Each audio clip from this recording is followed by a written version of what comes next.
En plein jour, en moins de 10 minutes et sans aucune effraction, ce distributeur de billets s'est fait dévaliser. 150 000 € dérobés, le mode opératoire du jamais vu. Les cambrioleurs ont opéré à l'arrière du bâtiment. Ils ont forcé une trappe d'aération qui mène à l'intérieur. L'espace est trop étroit pour faire passer un être humain, mais un drone, habilement piloté par l'un d'entre eux, peut lui s'y engouffrer. À l'intérieur, le drone, muni d'une caméra, filme le local technique. Les malfrats passent alors par la trappe une barre télescopique. Guidés par les images en direct du drone, ils appuient sur le bouton qui permet d'ouvrir la porte de l'intérieur. Ils entrent, sont face à un coffre rempli de billets.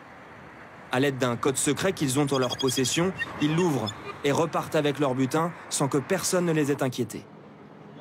Ça s'est passé dans l'après-midi sans que les personnes n'aient été masquées ou grimées d'une manière particulière.